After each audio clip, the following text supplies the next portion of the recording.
నా పేరు ఏళ్ల శ్రీకాంత్. మాది ఎండ్రాయి గ్రామం, అమరావతి మండలం.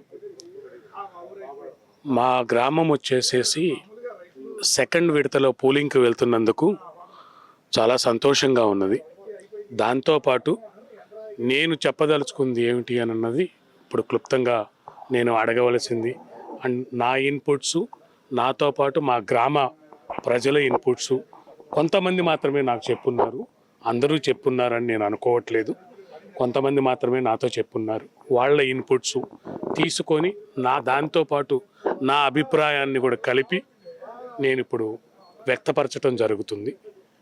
సో ముఖ్యంగా మేము ముగ్గురికి ధన్యవాదాలు చెప్పుకోవాలి. ప్లస్ నాలుగో వ్యక్తిగా ఇంకొక వ్యక్తికి కూడా ధన్యవాదాలు చెప్పుకోవాలి.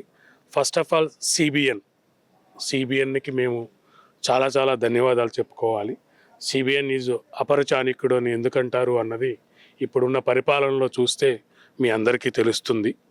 దాంతోపాటు సిఆర్డిఏ మంత్రిగా, పట్టణాభివృద్ధి మంత్రిగా నారాయణ గారికి, ఆ తర్వాత డైనమిక్ లీడర్గా మా ఎమ్మెల్యేకి భాష్యం ప్రవీణ్ గారికి, వారి సహకారంతో కూడా ఇదంతా జరుగుతుంది డైనమిక్ లీడర్గా.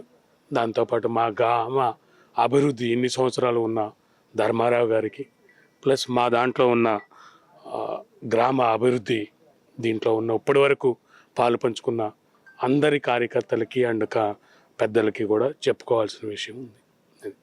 దీంతోపాటు ముఖ్యంగా మేమేమి అనుకుంటున్నాము అన్నదే, మేము కానీ మా గ్రామ ప్రజలు కానీ అనుకుంటున్నాము ఏమిటి అన్నదంటే, నిన్నటి వరకు నోటిఫికేషన్ ఎప్పుడు ఇస్తారు అనుకున్నాము.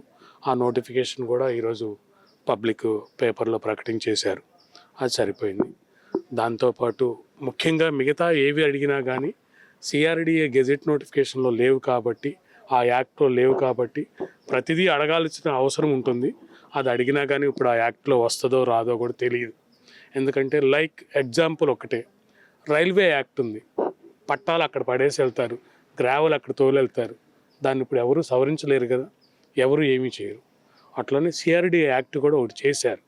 దాన్ని మార్చాలి అని అంటే మన అంబేద్కర్ గారు రాజ్యాంగం ఎలా రాశారో వాటన్నిటిని మార్చలేం. సో కొన్ని ప్రభుత్వం చేతిలో ఉంటాయి, అవి మాత్రమే మనం అడగగలుగుతాం. అది ఏమిటి అన్నది నాకున్న అవగాహన నేను అడుగుతున్నాను. ప్లస్ నాకున్న కొంతమంది అభిప్రాయాలు చెప్పారు, వాటిని కూడా జోడీకరించి వాటిని నేను ఇప్పుడు మీ ముందు వ్యక్తపరుస్తున్నాను.